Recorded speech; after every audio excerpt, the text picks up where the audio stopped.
Բարի երեկո Դավիթ ջան, Ողջույն։ բարի ողջույն եւ բարի երեկո մեր սիրելի դիտողներին։ Ողջույններս։ Կրկին ուրախ եմ քեզ տեսնել մեր եթերում, Դավիթ ջան, եւ կարծում եմ այսօր էլ հետաքրքիր թեմաներով զրույց կունենանք։ Ինչ Տեսնենք, կասես, տեսնենք։ փորձենք։ Ուրեմն, ինչպես ասեմ, թե նկատողություն ասեմ, թե դիտողություն ասեմ եւ նաեւ ինչու ոչ, նաեւ հարցեր մեր հաղորդման տակ հայտնված կցանկանամ սկզբի համար դրան անդրադառնանք, որից հետո արդեն կխոսենք մնացած թեմաների մասին։ Պատրաստ ես ընթերցեմ։ Սիրո, Ահա։ Առաջինը, այսպես է գրել Անահիտ անունով մի անձնավորություն. Աստծո դատաստանի օրը շատ մոտ է։ Տեր Հիսուսը վերադառնում է, մենք այն սերունդն ենք, որ ականատես ենք լինելու հայտնության գրքի էջերը հերթով հերթվում են, բան չմնաց։ Ապաշխարեք, ընդունեք միակ ճշմարիտ Աստծուն, նա է ճանապարհը, ճշմարտությունը եւ կյանքը, այլապես գեհենը կգնաք։ Դավիթ ջան, չգիտեմ ով է մեր տեղը որոշը թե մենք ուր ենք գնալու, ամենայն դեպս մի հատ կուզեմ տեսնենք էլի լուրջ նկատողություն է գեհենի հետ կապված եւ ինչ ասել է առասարակ գեհենը եւ իրանք առասարակ գեհենը ասոցացվում է կրակե լճի հետ, որտեղ կլինեն Ները, Սատանան եւ Սուտ Մարգարեն, այնտեղ մենք էլ կլինենք նրանց հետ, ու Հավիտյանս Հավիտենից կայրեմ ենք եւ տվյալ անձնավորությունն էլ ասում է պայմանը էսա։ Եթե չէ գեհենն են գնալու։ Կցանկանա մի փոքր այս մասին զրուցենք։ Ինչ կասես։ մախոցինն է, ինքս պետք է խոսամ։ Իհարկե։ Նախ սկսենք սրանից, որ չգիտեմ նկատողություններ թե ինչ, ամենայն դեպս սկսենք նրանից, եթե այդ խոսքերը ոնց որ հասկացա Սուրբ Գիրք, այսինքն ավետարանի հիման վրա էր ասվում եւ ասողը խորը հավատացյալ է, այսպես կարելի է ասել, որը շատ գնահատելի է իր դաշտի չափանիշների մեջ, նույն այդ գրքից մեջբերում անեմ, որպես նաև ի պատասխան, որովհետև այդ գրքում ասում է մի դատիր, որ չդատվես։ Շատ հեշտ է դատելը մարդկանց եւ առհասարակ կարդալ եւ չճանաչելը, աշկ ունենալ չտեսնելը, ականջ ունենալ չլսելը շատ է տարածված, նման խոսքեր ասելով, եթե այդ գրքի իմաստության կրողն ես, նաև պետք է չմոռանաս, որ գրված է մի դատիր, որ չդատվես։ Ինչ վերաբերում է երկրորդ գալուստին, խոսել ենք նման թեմաներով եւ շատ կարեւորում եմ նաեւ այս հարցը, որ շնորհակալ եմ Անահիտին, եթե Անահիտ էր անունը գրառումն անողի, իրոք շնորհակալ եմ, որովհետեւ առիթ է տալիս նորից զրուցելու նման թեմայի շուրջ, դա ինչ որ միտեղ էլ ցույց է տալիս, որ մեր զրույցները եւ առհասարակ այժմյան եթերները, որ լցված են նմանատիպ որոշակի ինֆորմացիաների տարածմամբ, մարդկանց էլի հասանելի չի շատ բաներ։ Այն առումով, որ առաջին հերթին պետք է փորձենք ճանաչենք այն ինչ որ ընթերցում ենք, ճանաչելու դեպքում կհասկանանք, որ նույն Հիսուս Քրիստոսը ինքը ամեն իր քայլափոխին, ամեն մի գործունեության ժամանակ ինքը հուշում եւ հասկացնում էր, որ ձեր ներսում է լույսը, որը կնշանակի նաեւ, որ առաջին հերթին երկրորդ գալուստը լինելու է մեր ներսում, ամենքից ներսում մեր իսկ ճանաչողության միջոցով, ասելով եկեք իմ հետևից, Քրիստոս ի նկատի ուներ բառից բուն իմաստով գնալ նույն ճանապարհով եւ հասնել նույն լույսին, այսինքն արժանանալ քրիստոսացման։ Ամենայն դեպս ինքս ընկալում եմ, որ Հիսուս Քրիստոսի ամեն մի խոսքը եւ նման էակները առհասարակ ոչ մի խոսք անիմաստ տեղը չեն ասել եւ խոսքի գինը լավ են իմացել։ Իսկ եթե մենք նայում ենք այդ ընկալմամբ եւ Հիսուսի այն խոսքը, որն ասում է եկեք իմ հետևից, ուղղակիորեն դա ցույց է տալիս, որ պետք է գնալ նույն ինքնաճանաչման այն ճանապարհով, որը տանում է դեպի քրիստոսացում, որովհետև երբ Հիսուսը գնաց եւ լույսի վերածվեց, քրիստոսացավ, իր հետևից գնալը միայն դեպի տանում է քրիստոսացում։ Եթե ինքը փոստն է գնել, մենք էլ հետևից գնալուց փոստն ենք գնել։ Իհարկե ամենևին պետք չի ուղիղ գծով հասկանալ, որ նույն ժամանակների պես պետք է խաչը հանվենք, գուցե ուրիշ ձևով մեր խաչը կրենք, մեր ժամանակների համահունչ։ Իր հետևից գնալ կնշանակի էլի հեքիաթների օրինակով բերեմ, որ մի քանի անգամ ասել եմ, որ լույսին կամ բարձրագույն կետին հասնելու ամենաառաջնային կարևոր գիտակցումը նա է, որ ճանապարհ գնալու համար ճանապարհը հեշտությամբ չի տրվում եւ ցավով է լինում, դժվարությամբ է լինում, նույն մատը կտրել, աղցանել եւ արթուն մնալու շնորհիվ։ Եվ Հիսուսի հետևից, Քրիստոսի հետևից գնալ կնշանակի այդ ցավի ընկալումը ունենալ։ Լավ կլինի, որ ավելի հարթ լինի այդ ճանապարհը, իհարկե լավ կլինի։ Ինչ վերաբերում է երկրորդ գալուստին, իրավի երկրորդ գալուստը երբեք չեք տեսնի, եթե ձեր ներսում չզգացիք դա։ Նույն Հիսուսի ներկայության ժամանակ իր շրջապատում նույն իր եղբայրներն ու քույրերը իր Քրիստոս լինելը չէին ընկալում, որի օրինակն է նա, որ երբ ասում են քո եղբայրներն ու քույրերն են գալիս, քո մայրն է գալիս, ասում ես մայր ու եղբայրներ չունեմ, նրանք իմ մայրն ու եղբայրները ովքեր իմ խոսքը լսում են, այսինքն ընկալում են, ճանաչում են ու տեսնում են ում հետ գործ ունեն։ Եվ պատմության մեջ ընդհանրապես մի դրվագ է նշվում իր եղբայրների քույրերի մասին, երբ որ ինքը գնում է իր ծննդավայր եւ շրջապատող մարդիկ իր ընկերները մանկության եւ այլ ասում են սա նա չի, ում քույրերին մենք ունենում ենք, մեր մոտ ում եղբայրներին ճնշում ենք եւ այլը, սրա բերանից ինչպես կարելի ասենք նման իմաստուն խոսքեր լսել եւ այդ ամենի պատճառով միակ տարածքն է երևի Հիսուսի գնացած, որտեղ հրաշքներ չի գործում։ Եվ ի պատասխան այդ ամենի Հիսուսը ասում է մի հայտնի խոսք, որը հայտնի է դարձել, ասում է, որ մարգարեները յուր գավառներում չեն ընդունվում։ Իհարկե ինքս մեզ չդնեմ մարգարեների տեղ, դրա մասին չի խոսքը, բայց շատ նորմալ եմ տանում, եթե այս նույն եթերները մի այլ մայրցամաքի կողմից մի այլ մեկը նմանատիպ եթերներ ասել եւ այդ մարդիկ ավարտած լինեն Հարվարդի համալսարանը կամ Քեմբրիջի համալսարանը կամ նման մի բարձրագույն ինստիտուտ, հաստատ ավելի ուրիշ ձև կընդունվեր այս խոսքերը։ Ինչ վերաբերում է երկրորդ գալուստին, իրոք եթե մեր ներսում մեր ինքնաճանաչման այդ գիտակցությունը չբարձրացնենք, հա, չընկալենք տիեզերքի ամեն մի մասնիկը եւ մեզ էլ չընկալենք այդ մասնիկներից մեկը, ինչպես կկարողանանք տեսնել երկրորդ գալուստ կամ առհասարակ խոսել այդ մասին, նույնիսկ իրավունք չենք ունենա, կամ լավագույն դեպքում անգիտորեն խոսակցության մակարդակում կարանք մնանք, որովհետև երբեք երկրորդ գալուստը չի լինելու այն պատկերացմամբ, որը նկարագրված է, այդպես ներկայացված է, որպեսզի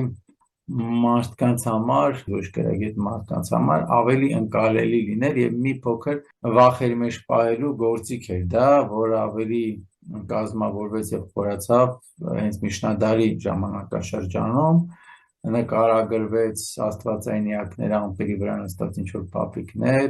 շատ դաժան պատկերներ, նկարներ նույնիսկ տեսքով այդ դատաստանը այդ ամենը նկարագրվեց եւ վախի սերմանման միջոցով մարդկանց համար անհասանելի դարձավ այն գաղափարը, որ ամեն մեկը պետք է գնա Քրիստոսի հետևից եւ իր ներսում ծնի Քրիստոս կամ իր ներսի Քրիստոսը, այսինքն հոգին, լույսը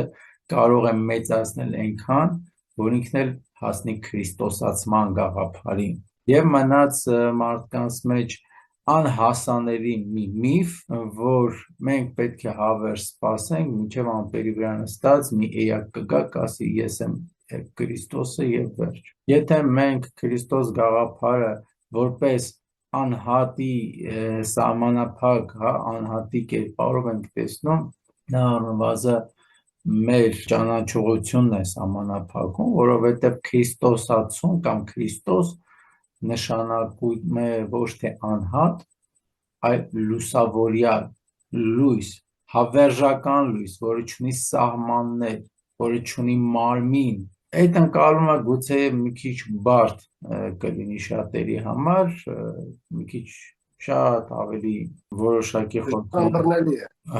որոշակի խորքային շերտեր է պետք ճանաչել ավելի ընկալման համար, ամենայն դեպս դա թող լինի որպես պատասխան եւ ընկալումը պետք ունենալ, որ մենք ամեն մեկս ապագա Քրիստոսներ կարող ենք լինել, ունենալով մեր ներսում Քրիստոսի լույսը, իսկ աճեցնելու, մեծացնելու եւ գիտակցական մակարդակով, հա, գնալով այդ ճանապարհով Քրիստոսացման, Քրիստոսի անպայման ի վիճակի կլինենք ոչ թե մենակ Քրիստոսի տեսնելուն, երկրորդ գալուստը տեսնելուն, այլ այդ երկրորդ գալուստը կտեսնենք հենց մեր ներսում, որտեղ երկրորդ գալուստը ամենաառաջին ձևով արտահայտվում է ամեն գիտակից ինքնաճանաչման հասած մարդու ներսում, ինչպես Հիսուսն է ասում, պետք չի գնալ հանրային ձևով, հանրային տարածքներում աղոթքներ անել, այլ մտեք ձեր ներս, փակվեք ձեր սենյակում, արեք ձեր աղոթքը այնպես, որ գաղտնի լինի եւ միայն այդ ժամանակ լսելի կլինի։ Այսինքն այդ դաշտը ամեն ձևով Հիսուսը տանում էր դեպի մարդու ամեն մի անհատի ներս, որովհետև եթե գործ չունենք մեր ներսի հետ եւ ամեն օր սպասում ենք դրսից ինչ որ մի փրկության, երբեք այդ փրկությունը չի լինելու դեպքում էլ մուրացկանության տեսքով է լինելու, եթե մեզ դուր է գալիս այդ ողորմության տեսքը, որ նստելու ենք, սպասենք ինչ որ մի բանի, լավագույն դեպքում ինչ որ մեկը հայտնվելու է, մի քանի մանրադրամ խորհրդանշաբար ասել, դնելով մեր առաջ, հա, գնալու է, մենք մնալու ենք էլի մուրացիկ եւ այդ երկրորդ գալուստ անողը, որ մեր առջև դնելու է այդ մանրադրամը, ինքը կանգնած վիճակում ավելի բարձր կետում գտնվելով անցնելու է գնա, բայց մենք իր հետևից եւ նույնիսկ իր շորին կպնելու, հագուստին կպնելու չենք արժանանալու, որովհետեւ մեր ներսի լույսը այնքան ցածրում է գտնվելու, որ չի կարող ուղղակիորեն արժանանալու համար գոնե պետք է կարողանաս ոտքի կանգնած լինել այդ փոշոտ գետնից, հավասարվել տվյալ էակին ու իր հետ կարողանաս կամ արժանի դառնաս քայլելու, հա, եւ ոչ թե կարժանանաս մանրադրամին, որը ոչ մի հարց չի լուծելու, այլ կարժանանաս հավասարին քայլելու, զրուցելու, ընկերանալու։ Ինքդ կլինես այդ ամենի ժառանգորդը նաև։ Իհարկե։ Այո, դու կլինես ժառանգորդը, այլ ոչ թե ողորմության սպասողը չես լինի, այլ ժառանգորդը, որովհետև հենց այդտեղ էլ Քրիստոսն ասում է, որ իմ գալուստը գողի պես է լինելու, այսինքն հենց դա է, որ ամեն մեկը ինքն իր ներսում լուսավորվելով հասկանում է ինքնով, բայց դիմացիները չեն իմանում։ Հենց դիմացիները չեն ճանաչում, որ քո մեջ ինչ խմորումներ է գնում։ Հենց սրա մասն է խոսքը, հետո այնտեղ շուռ տվեցին ու ասեցին ամեն աշկ պետք է տեսնի Քրիստոսի գալուստը, դա էլ այո, երբ որ մենք կդառնանք ինքնաճանաչ եւ մենք կլուսավորվենք մեր նմաններով կճանաչենք միմյանց, ամեն աշկ այժմ կտեսնի այդ գալուստը, որ դարաշրջանի մեջ այդ էվոլյուցիոն թռիչքը կկատարվի։ Նաեւ կա այլ օրինակներ այդ ամենի համար, այդ ամենը ցույց տալու համար, հա, նույն Հիսուսը ինչպես է ասում, այդ որ դու ասեցիր, լավ ցիտեցիր, ես գալու եմ գախնի եւ այլն, հա, նույն օրինակով հուշեմ, որ Հիսուսը ինչպես է ասում, երկրորդ գալուստի ժամանակ կբաժանեմ երկու մասի խմբերի եւ կասեմ ես եկա, դուք ինչ ընդունեցիք, ես եկա, դուք ինձ հաց տվեցիք, կերակուր տվեցիք, ես եկա, դուք ինձ տեղ տվեցիք եւ այդ խումբը կասի, բայց մենք երբեք քեզ չենք տեսել, ոնց են քեզ տուն ընդունել, հաս տվել, կերակուր տվել, քնել տեղ տվել, ասում է ես կասեմ ձեզ, որ ինքս ամենքի մեջ էի, երբ որ բանտարկյալ էի եկա ու դուք ընդունեցիք, երբ որ մուրացիկ է եկա ու դուք օգնեցիք եւ այլ, այսինքն ամենքի ներսում եմ եւ ասում եմ նույն բանը կասեմ մյուս խմբին եւ կասեմ դուք չընդունեցիք, չընկալեցիք, այս չարիք, այն չարիք եւ նույն ձևով պատասխանում է, որ ես եկա այն մուրասկանի տեսքով, այն բանտարկյալի տեսքով, չէ, հենց ինչ կցուցանի, որ ինքը իր երկրորդ գալուստը ամեն մի արթուն մարդու միջոցով է առաջին հերթին եւ երբ որ նույն Հիսուսի խոսքը իր ժամանակում չէին ընդունում հերա ռաբինները, եկեղեցիականները, իր տարածքի կրոնի ջատագողները եւ հավատացյալ մարդիկ, որովհետեւ այդ մարդիկ սերնդեսերունդ այդ հավատքի, այդ կրոնի կրողներն էին, հա, եւ Հիսուսին չընդունելով խաչը անեցին, որովհետեւ մի նոր բան էր ասում, իսկ իրանք էլ սպասում էին իրենց փրկչի գալուն, ասում էին դու ես ինչ կեղծիքներ ես ասում, եւ իր ժամանակների համահունչ պատիժ արեցին։ Իհարկե հիմա մեր հետևորդներից մեկը փորձում է իր ձևով պատիժի տեսակ օրինել, նման գրառում անելով, բայց մոռանալով, որ նույն Հիսուսն ասում է ես գալու եմ տարբեր մարդկանց տեսքով, հուշում անելով, հղում անելով, որ ամեն մարդու ներսի հոգին դա մի փոքրիկ Քրիստոս է, եւ ով կարթնացնի, կմեծացնի այդ լույսը, այդ հոգին, ես իր ներսում ավելի շատ կլինեմ, ու այդ տեսքով եմ գալու, այդ իր տեսքով խոսք ասեմ, ինչ որ մի բան փոխանցեմ կամ բան ուզեմ եւ դուք չեք ընդունելու ինձ կամ ընդունելու եք, ով կընդունի մի այլ խումբ կներկայացնի, ով չի ընդունի մի այլ խումբ կներկայացնի։ Խոսքը հենց դրա մասին է։ Պարզ ասվում է, ընդհանրապես պետք է կարդալ, շատ պետք չի փիլիսոփայել եւ շերտերի արանքը մտնել։ Պետք է պարզ կարդալ, առաջին հերթին պարզ խոսք ընկալել եւ երկրորդ հերթին նոր թաքնագիտական շերտեր փորձել ընկալել։ Մի խոսքով այստեղ խոսքը հենց Քրիստոսա գիտակցության մասին է, որը հենց նշանակում է պայծառացած միտք։ Դրա մասին էր խոսում Հիսուս, երբ որ Քրիստոսը շատերը համարում են ցավոք սրտի ազգանուն է Հիսուս։ Կարծում են թե Հիսուս, Քրիստոս ազգանուն եւ օծյալ, բայց ես կասեմ, որտեղ կոչում է ոչ թե անուն ազգանունը կամ ինչ որ դիմելու ձևը, այլ հենց լուսավորությունը, լուսավորյալ։ Մենք խոսել ենք այդ մասին, ասել ենք այդ մասին, իհարկե, որ Քրիստոս դա ազգանուն չի, անուն չի, դա վիճակ է, դա մի երևույթ է, վիճակ է, Քրիստոսացում նշանակում է լուսավորում, ով հասնում է բարձրագույն լուսավորման, դա նշանակում է Քրիստոսացում։ Լուսավորման տարբեր էտապներ կան, դա ամենաբարձրագույն էտապն է։ Շնորհակալ եմ, իդեպ շնորհակալ եմ, նորից շնորհակալ եմ Անահիտին նման գրառում անելու համար, ասեմ շատ հարցեր կան, այսքան խորը չեն, ինչքան նման գրառումը, որի համար իրոք շնորհակալ եմ։ Այնպես որ նման քարգոծումներով ավելի են ամրացնում ինքնաճանաչման ճանապարհը գնացողի միտքն ու գիտելիքը, որովհետև դա առիթ է տալիս վերստին դեպի ներս գնալու, փորփրելու, պեղելու եւ նոր հարցերի պատասխաններ գտնելու։ Դրա համար միանշանակ շնորհակալ եմ եւ շնորհակալ լինելու եմ միշտ, այնպես որ բացասականից ավելի շատ ինֆորմացիա ենք ստանում, չկաչարի իհարկե, դժվարությունները մեր ուսուցիչներն են, դժվարությունները մեր ուսուցիչներն են, հարմարավետությունը կամ կոմֆորտ կոչվածը ընդհանրապես մեզ թմբիրի մեջ պահող գործիքներ են։ Համաձայն ասում ենք այդ մասին, անդադ կրկնվելը գիտության մանր է, ոնց որ ասում են, շատ կարևոր է, որովհետև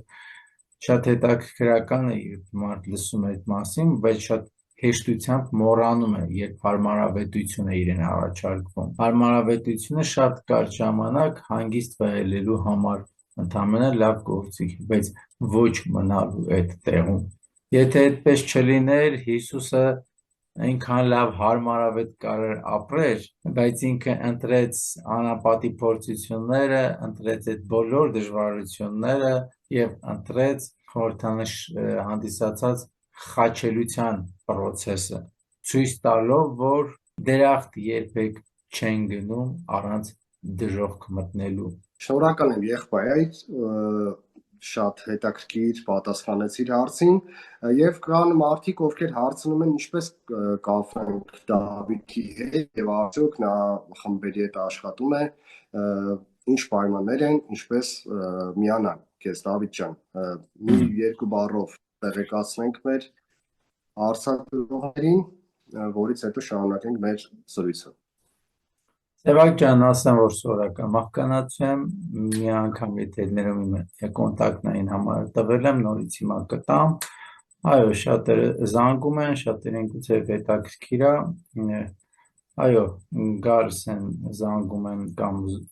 տեսակապով կամ ֆիզիկապես հարցեր են տալիս են, ինչ որ կարող եմ օգնում եմ, խնդրեմ, ով կկամենա այդ կոնտակտով կարող եք կապվել,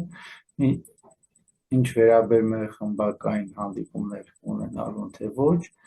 եթե ցանկացողներ կան, կարող են այդ կոնտակտով էլի կապվեն, մինչև դեկտեմբերի կես մի քիչ թող շտապեն, եթե ուզում են, իսկ ավելի մանրամասն պայմաններին կծանոթանան իմ հետ կապվելուց հետո, իսկ կոնտակտային համարս 055 73 68 06 այդ համարով կա եւ Viber, WhatsApp, Telegram կարող են զանգել, խոսել, զրուցել, պայմանավորվել։ Իսկ ավելի մանրամասները ավելի զրուցելու կամ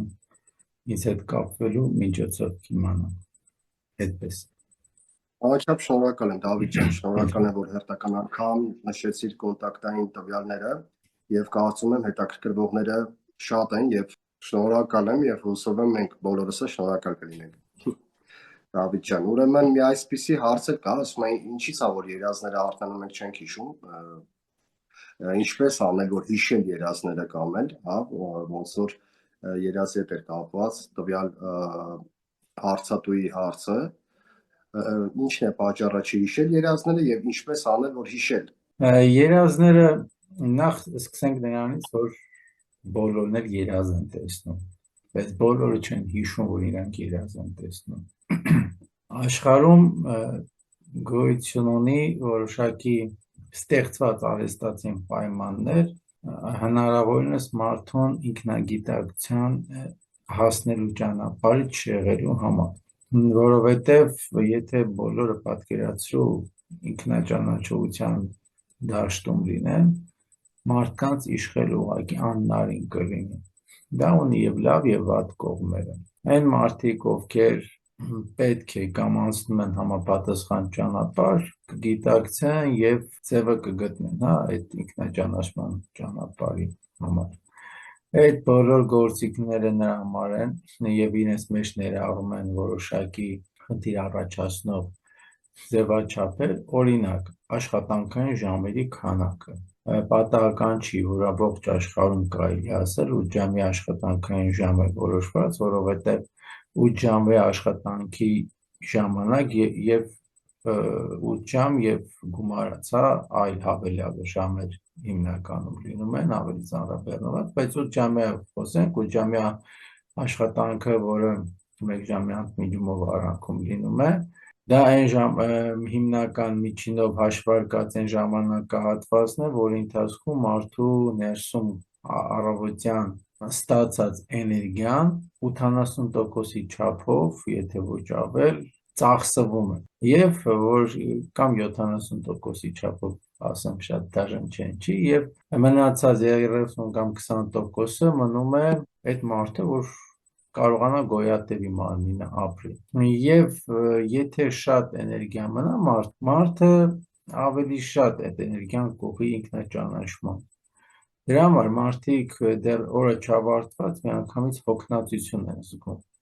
Ելուր մնաց գիրք վերցնեն ձեռքները կամ փորձեն դուրս գան բնության մեջ քայլելու եւ ճանաչելու իրենց շրջապատը։ Շատ աշխատատեղեր կան, որ մինչև 12 ժամյա աշխատանք են կատարում։ Գիշեր-ցերեկ մարդիկ աշխատում են։ Հիմա ինչու եմ ես այդ ամենը ասում։ Իս երազները հիշելու համար պետք է էներգիա ունենա մարդ։ Եթե մենք էներգիա քամենք լինում, հա,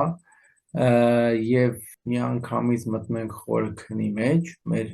հիտակությունը կամ միտքը կամ այդ հիշողության դաշտը ուղղակի օրեն ի վիճակի չի լինում հիշելու։ Հազարից մեկ հիշում եմ որոշակի երազներ, որոնք շատ կոնտրաստային են, հա, շատ մեծ կարևորագույն դեր ունեն տվյալ մարդու համար եւ իրականում լիարժեքորեն էլի չեն հիշում։ Մարդկանց թվում է թե հիշում են, բայց մեծ մասամբ լիարժեքորեն չեն հիշում, որտեղ վերարտադրելու ժամանակ սկսում են արդեն մտածել, արդյոք այսպես էր, թե ոնց էր։ Չենք հիշում, որովհետև ուղղակի չենք կարողանում պահել մեր ներսի էներգիան։ Դրա համար կան ձևեր, որոշակի փոքրիկ գործողություններ, որի շնորհիվ կարելի է վերականգնել երազները տեսնելու կամ հիշելու ունակություն։ Այդ որ խմբերից հարցրեցիր կամ անհատական հանդիպումների ժամանակ այդ հարցերի պատասխանները շատ անգամ ստանում են մարդիկ, բայց ոչ եթերում։ Ինչ վերաբերում է երազների հիշելու կամ չհիշելու, բայց երազները հնարավորինս հիշելը շատ կարևոր է։ Մարդիկ կան, որ եւ աշխատում են, եւ լավ էլ երազները տեսնում ու հիշում են։ Ինչ եմ սա ասում, որտեղ հիմա շատ տեսելուց հետո մարդիկ կլինեն, որ գրառումներ կանեն, բայց իմ մոտ շատ աշխատանք կա, ես երազների հիշում եմ կամ հակառակ գրառումներ կանեն։ Դա միայն ուրախալի է։ Դա նշանակում է, որ տվյալ մարդը շատ ավելի շատ էներգիայի կրող է եւ իր էներգիան չի սպառվում։ Դրա համար կարողանում է հիշել։ Բայց այդտեղ կա նաեւ մի այլ կարեւորություն, որ իր էներգիան բավականացնում է այդ երազի հիշելու համար, բայց ոչ ավելի մեծ աճ գրանցելու համար։ Եթե հնարավորությունը կա նաեւ այդ ամենը անելու համար, երանելի է, բայց հիմնականում չի լինում, դժվար է լինում։ Ընդհանրապես նման գործիքները շատ են օգտագործված խորհրդանիշների միջոցով սկսենք, վերջացնենք նույն այդ աշխատանքային ժամերով։ Շատ բաներ կան, որ մեր կյանքում մենք համաձայնվել ենք եւ մեր կյանքում օգտագործում ենք, հետո սկսում ենք դժգոհել կամ մտածել ինչու մեր մոտ չի ստացվում։ Մենք առավոտ շուտ վեր ենք կենում հիասթափված, արդեն հոգնած, արդեն էներգիա, հենց արթնանալուց մեծ էներգիա ենք կորցնում ու միանգամից հոգնածություն զգալով, որոնք ամեն ինչի իրենց պատճառները ունեն, գնում ենք գործի, աշխատանք տեղում առանց տրամադրության, որովհետև անդադ կրկնվում է այդ ամենը, նույն անտրամադրի ձևով հետ ենք գալիս տուն, ընտանիքում ոչ երեխայի հետ ենք շփվում, ոչ կնոջ, ոչ ամուսնու, նայած դիմացինը ինձ ներկայացուցիչ է, մի խոսքով։ Եվ դրա պատճառներից մեկը լինում է նաև ընտանիքների անկայունությունը, բաժանումը եւ նմանատիպ ցավալի դեպքեր։ Երազները երազ, բայց նաև այդ գործիքները օգնում են, որ ընտանիքներում էլ անկայունություն տեղի ունենա։ Այնպես որ ամեն մի քայլ մեզանից է կախված, մենք ինչքանով կկարողանանք ճիշտ կառավարել թե մեր աշխատանքի ժամերը եւ կկարողանանք հիշել երազները իրենց խորհուրդներով, որովհետեւ այդ երազները կարող է մեզ շատ կարևոր բան են հուշում։ Միանշանակ համաձայն եմ Դավիթ ջան, երախտագետ եմ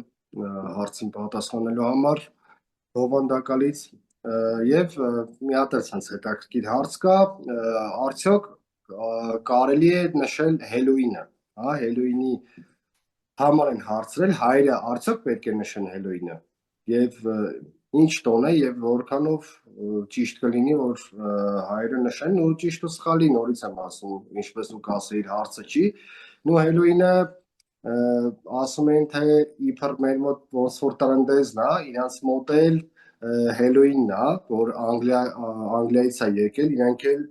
իրենց տունը մաքրում են,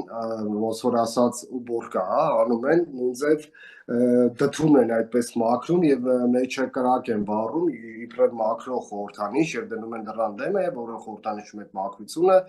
եւ այդ հինը բոլոր այդ հնից իրենք ազատվում են։ Ինչ վատ բանա, որ ասում եք, եկեք հայրն էլ թող նշեն, մենք էլ թող նշենք, ինչի եք տարբերություն դնում մարդկանց միջև, չէ՞ որ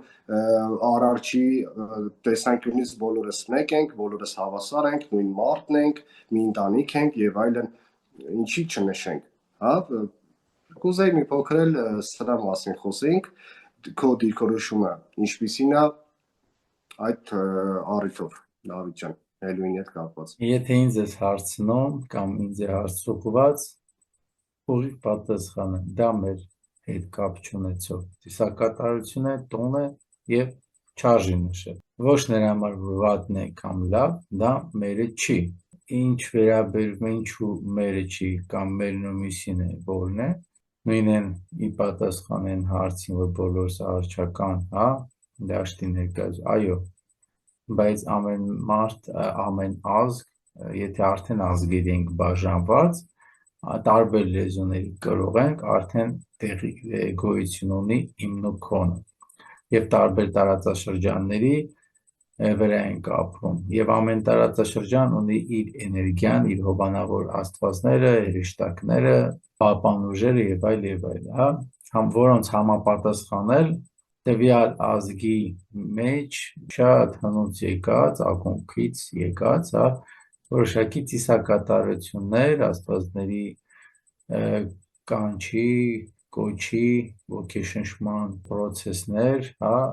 տեղի են ունեցել ծեսերի միջոցով, այնպես որ ամեն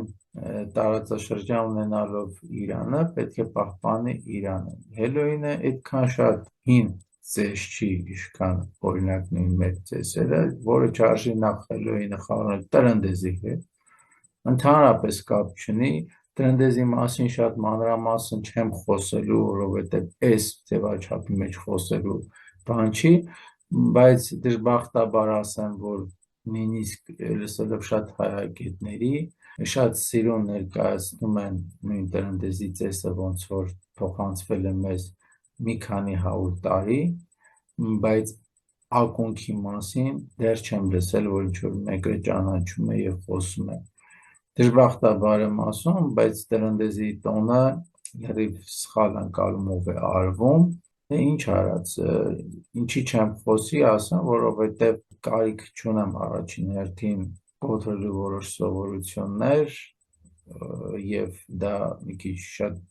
կարող է դժվար ընկալի լինի, դրա համար այս պահին եւ ամենքի համար չի կարծում, դրա համար չեմ խոսի, բայց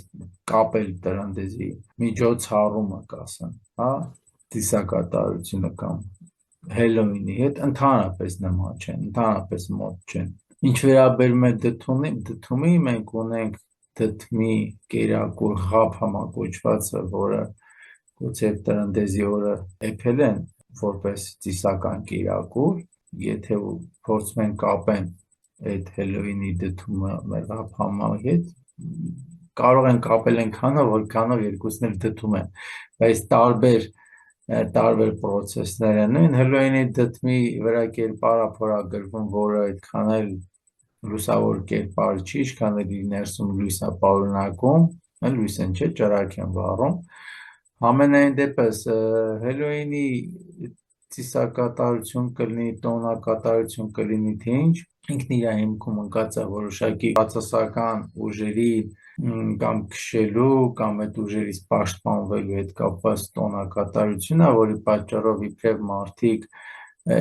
դիվային ուժերի կերպարներով հագուստներ են փորձել հագնեն, որ այսպես մտածել, ոչ թե վախացնեն, այլ այդ դիվային ուժերը, որ այդ օրը գալիս են որոշակի գործողություններ կատարելու, մարդիկ այդ դիվային ուժերին խաբելու ձև են գտել եւ իրենց ստանալով դիվային ուժերի կերպարներ, դիվային ուժերը չեն նկատել, որ սովորական մարդիկ են եւ կարան իրենց գործ մտածել են, որ իրանց ոնց որ իրանց ցոնքից են, եւ հիմքում ընկած է նմանատիպ բան, բայց դա դարձել է հիմա 21-րդ դարում հասել է ուրախ ինչ-որ տոնի,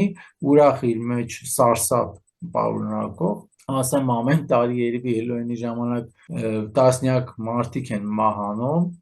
հենց այդ նույն ստրեսից, որովհետև ահավոր սարսափելի կերպարների դիմակներ են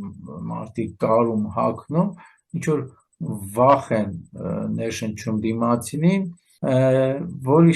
պատճառով ստրեսի են ենթարկում։ Հելոյինը կարելի է մի քիչ կապել, մի քիչ նմանացնել մեր ջանգյուլյումի տոնի հետ, զուտ են առումով, որովհետև այդ սարսափի կերպարների միջոցով, ոնց որ մեր ջանգյուլյումի ժամանակ, որ դրամական կամ կերակրի, հա, մրգերի, բանջարեղենների տեսքով ինչ որ բաներ էին հավաքում, հետո գնում էին մի դաշտում նստում, ուտում, խմում, հա, երեխաները հատկապես ուրախանում էին, Հելոյինի ժամանակ էլ նմանատիպ որոշակի բաներ են հավաքում, գնում ինչ-որ միտեղ մի օր ուրախանում են, իբրև մեզ Բայց սպառնալիքը գոնե մեր մոտ երկելով ենք հա, բայց հայլային վախացնելով։ այո, հայլային տարբերություն կա մեր մոտ հարսանեկան ծեսի ներկայացում, կարելի ասել, այսինքն ընտանիքի բազմացման, երեխաները հարսի շոր, քող են գցում, հարս ու փեսա այնտեղ ազգականներ են բաժանվում եւ տնետում երգելով լուսավոր երգեր երգելով հավաքում են այդ ամեն բարիքները,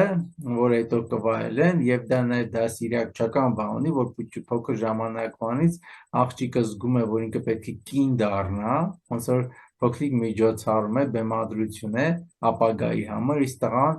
որ փեսա պետքա դառնա, տղամարդ պետքա դառնա, փոքրիկ նախապատրաստական միջոցառման պես մի բան է,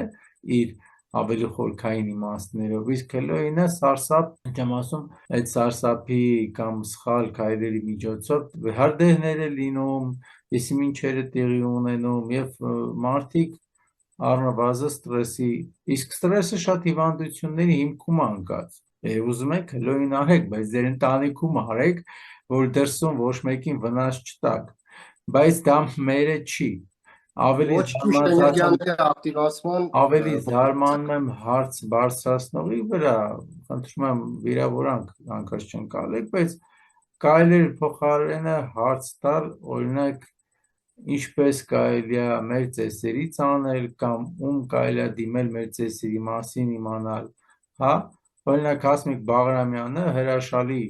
ազգագրագետ, ծեսերի հրաշալի գիտակ, ծանոթացեք եթերներից, գնացեք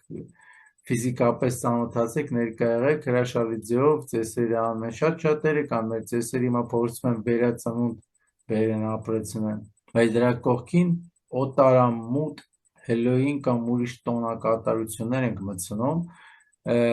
եւ դա արհեստական ձևով մտած բան է, որովհետեւ կա գլոբալիստական, հա, գաղափարախոսություն, որը այս ժամանակաշրջանում փորձում է գլուխ բարձրացրած լինել եւ որոշակի սահմանափակ կամ կոնսերվատիվ, ոչ հայերեն բառով ասած, երկրներում, որոնցից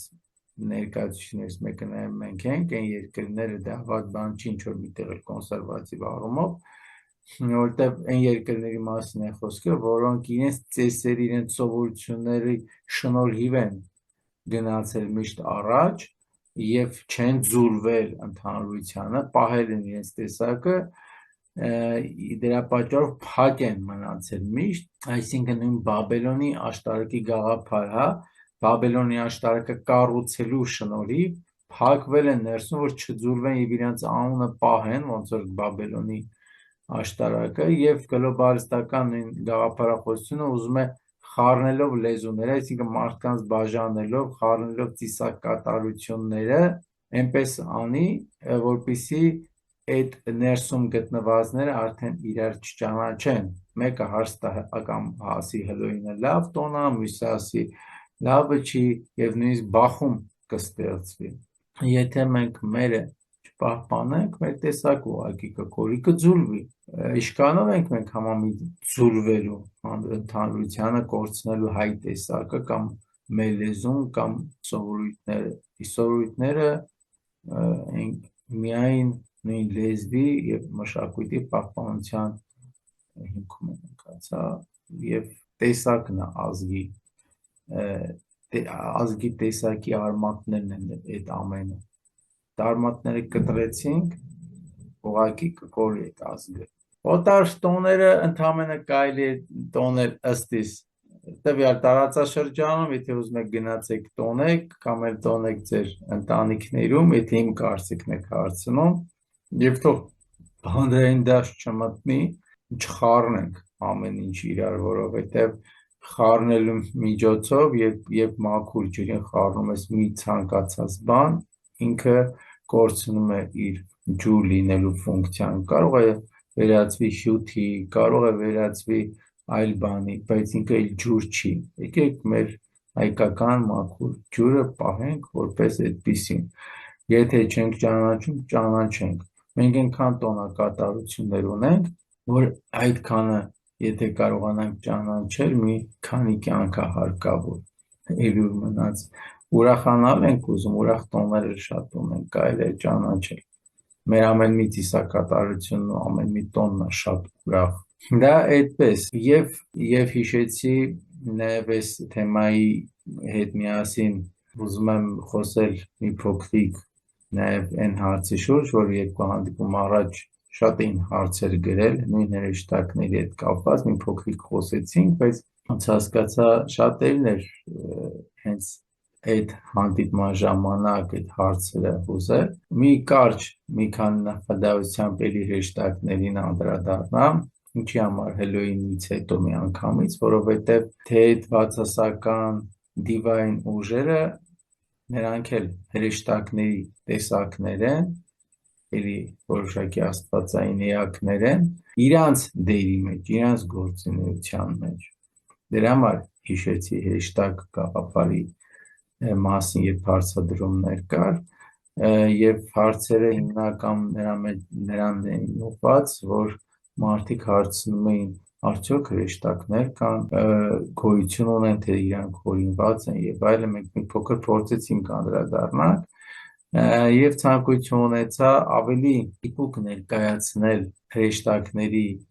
զգալու, տեսնելու կամ ճանաչելու, ճանապարհը եւ այդ ճանապարհը նաեւ որ մենք ամեն մեկս պետք է փորձենք ճանաչել, տեսնել մեր ընտանիքներում ծնված փոքրիկ երեխաներին։ Այն ժամանակ զրույցի ընթացքում արագ դարձանք, հետո հիշեցի, որ ամենադիպուկ հրեշտակների շփվելու միջոցի մասին չեմ խոսել։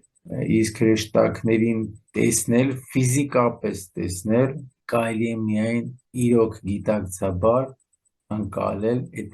փոքրիկ երեխաների ծնունդը եւ ներկայությունը մեր ընտանիքներում կամ ընկերոջ կամ հարազատի ընտանիքում, տեսնել եւ զգալ ու գիտակցել այն, որ մենք ինքներս եւս անցել ենք այդ этаպը, շփվել ենք նույն հրեշտակային էակների հետ եւ ինքներս ունեցել ենք մեր ներսում այդ էակներին եւ այդ էակները ամենուր նորածին երեխաների միջև 3 տարեկան հատկապես տարիք ունեցող երեխաների հետ են ամենուր եւ ավելի ընկալելու համար եթե կհիշեք փոքրիկ երեխաները երբ որ աչուձախ որոշակի տեղեր են նայում եւ ժպիտ են բերում իրաց դեմքին բոլոր զարմանում են տեսնես ուր են նայում իրանք նայում են հենց այդ էակներին եւ առհասարակ հրեշտակ գաղափարը բառը ինքը հայերեն լինելով հանդերձ հայերեն այլ բառ ունի որ կոչվում է զվարթոնք զվարթնոց տաճարը որը համարվում է հրեշտակների տուն հենց այդ պատճառով է կոչվում զվարթնոց որովհետեւ նույնիսկ նկարներում երբ որ պատկերված են ժպիտը դեմքին փոքրիկ երեխաների տեսքով հրեշտակային այդ կերպարները դրանք պատահական չեն պատկերված տեսիլքների կամ երազների միջոցով եկած պատկերներն են փորձել վերարտադրել համենայն դեպս հրեշտակ կամ զվարթոնք նշանակում է զվարթություն ուրախություն ժպիտ որը այդ երեխաների միջոցով է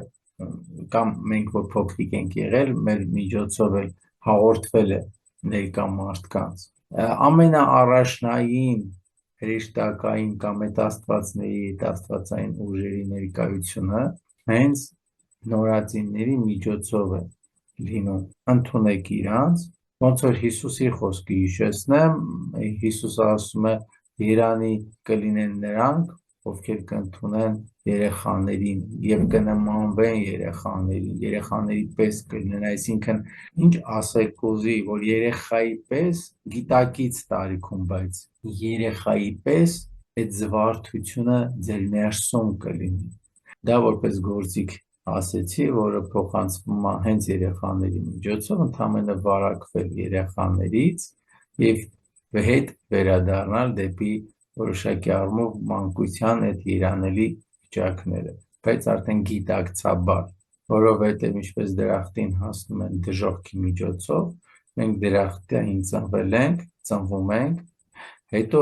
մտնելով մտքի դաշտ, ավելի նյութական դաշտ հասունության մեջ, հետո հասնում են գիտակցական տարիք եւ պետք է սկսենք գիտակցել, որ վերջի վերջո պետք է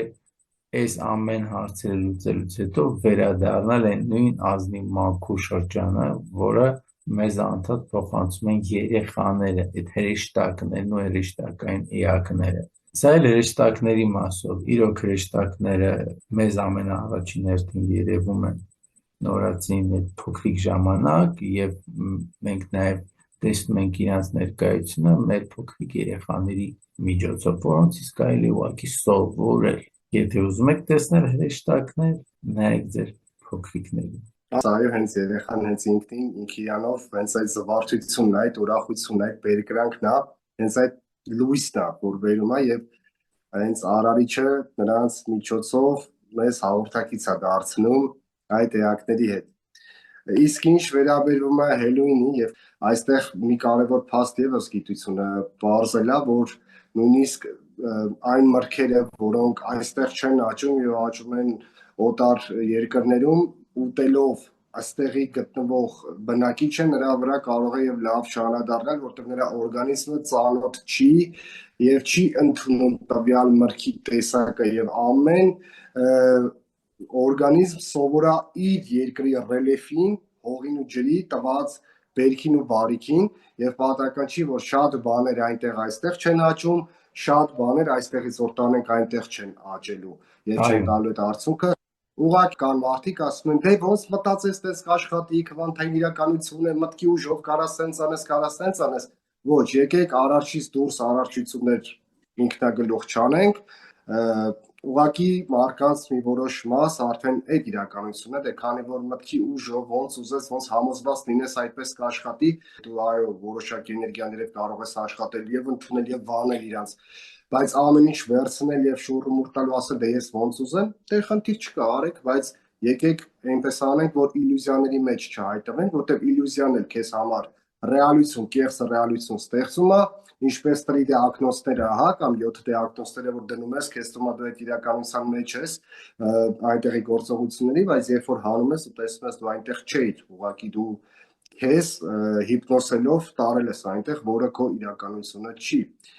Սրա մասին է խոսքը, ես որ կուզեի, որ մի փոքր դրա մասին մտածենք։ Մարդկության ամենամեծ խնդիրներից մեկը նա է, որ հենց իր առջև դրած կամ իր ներսի եղածը ճանաչելու փոխարեն փորձում է ճանաչել ամեն ինչը, ամբողջ աշխարհը իր ներսից բացի, այդ մի փոքրիկ բանից բացի։ Շատ հետաքրքիր մի օրինակ կա, շատ հումորային նույնիսկ, բայց իրականության մասին է խոսքը։ Հայ ժողովուրդը, հատկապես մենք հայերս ունենք այդ ունիկալությունը, եւ դա իր պատճառները ունի, բայց պատճառները կողքի դնելով այս օրինակը բերեմ։ Օրինակ հյութերի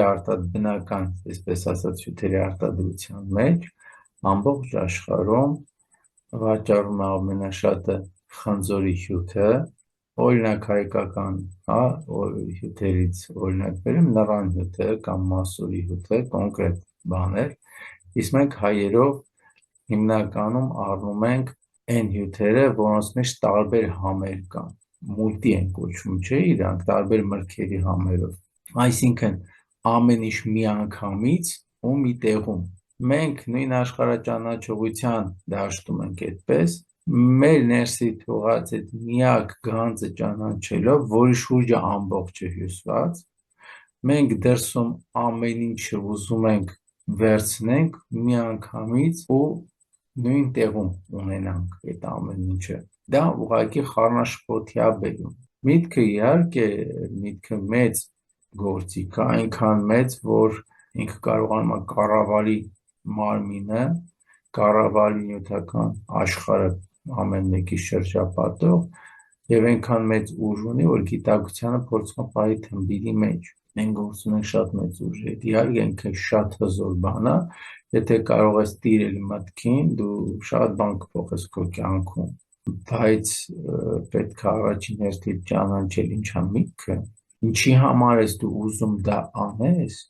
նոր ինչ որ բան կարողանաս անել։ Մենք միանգամից ենք ուզում ամեն ինչին հասնենք ու ամեն ինչ անենք։ Դա այդ ամեն էլի պատճառներ ունի, իր կուտակումների պատճառն է, որտեղ կուտակումներ ա եղել եւ ամեն կյանքում չի, որ նմանատիպ ինֆորմացիաների շատ մեծ քանակի ենք հանդիպել եւ հանդիպելով հանդերձ զգում ենք, որ մեր ներսում կուտակումներ կան եւ ուզում ենք այդ կուտակումները շատ արագ հանենք դուրս, բայց այդպես կարող վնասենք մեզ։ Դա նման է, որ մեկը վիրավորված լինի, փամփուշտ լինի իր ներսում մտած, հա, գոնե փորձի արունարությունը դանդաղորեն կասեցնել, միջև կհասնի համապատասխան մասնագետի, փորձի փոր փրելով, ամբողջ օրգանիզմը քանդելով, այդ փամփուշտը չի լինի այդպես, ինքը առնվազն ինքնասպանությամբ կզբաղվի։ Ամեն ինչ պետք է հերթականությամբ գնալ առաջ։ Այդպես Սևակ ջան, խնդիրը նորմալ է։ Վերջի ամեն մարդ ինքը անհատորեն պետք է որոշի, որ ճանապարհով պետք է գնա։ Եվ այնքան պետք է սխալվի, մինչև կգտնի։ Երան, որ շատ սխալվելու ժամանակ շատ չվնասվի։ Որովհետև գիտակից մարդը պետք է ընդհանրապես սովորի իր իսկ սխալների վրա եւ հաջորդ անգամ նույն սխալը աշխատի չանի։ Համամիտ եմ։ Իսկ այս դեպքում որքան էլ դու մտքով համոզված լինես, բայց վերցնես հոսանքը հակառակ միացնես, դու լույս ես ունենալու, նա տալու է այդ կարոտքի աստվածը, հա, կարճ միացում։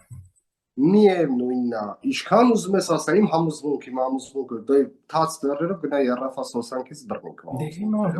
թող լինի, թող մարդիկ փորձեն։ Կամ մի մատով արևը փակի հայտ, բայց դու չես տնա, բայց ոչ եղավ իրականում դու փակեցիր արևը մի մատով։ Ընդհանրապես դու քեզ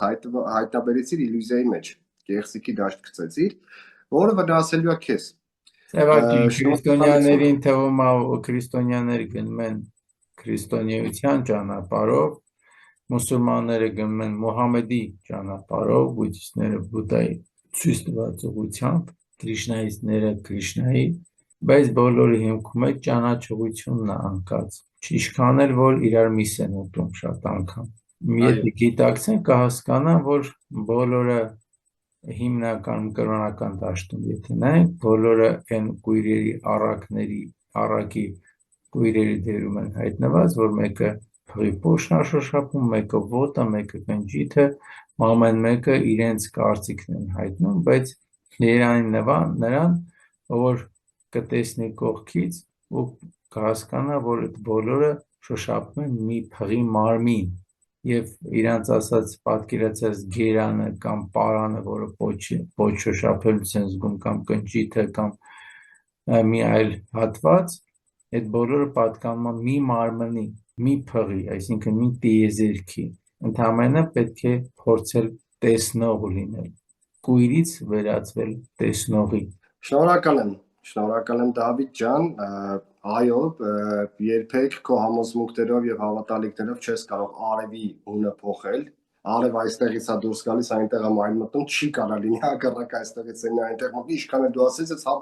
իմ համոզմունքների մեջ տենց եմ ուզում, կամ իմ մտքով ես տենց եմ ուզում։ Չէ, դու քեզ կխաբես, բայց միևնույնն է, աշխարհը եւ արարչությունը ունի իր ռիթմը եւ լավ է ճանաչել ու գնալ այդ հոսքով։ Թույլ տալ, որ արարիչը հոսի քո մեջ, քո միջոցով։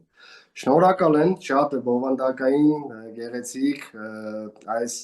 եթերի համար Դավիթ ջան, հուսով եմ մեր դիտորդները իրենց բավարարված կզգան հարցերի նաև տեսակետից եւ շնորհակալ եմ կրկին, որ անդրադարձար քո կոնտակտային տվյալները Հերթական անգամ հնչեցնելով, որտեվ հարցնողներ կային, հուսով եմ կմտապահեն, ինչպես որ թիվը նշեցիր, կարող ես նաև հաղորդման տակ էլ ներկայացնենք համարը եւ քո հեռախոսը համարը, եթե ինքդ կցանկանաս, Դավիթ ջան, ովքեր որ կցանկանան կկապվեն։ Շնորհակալ եմ, շատ հետաքրքիր էր, հուսով եմ կրկին առիթեր կունենանք, կհանդիպենք ավելի կարևոր եւ լավ թեմաներով։ Երախտագետ Ես եմ շնորհակալ, մինչ հանդիպում երևի, հա։ Մինչ հանդիպում, ցտեսություն։ Հաջողություն։ Եվ մեզ ու ձեզ։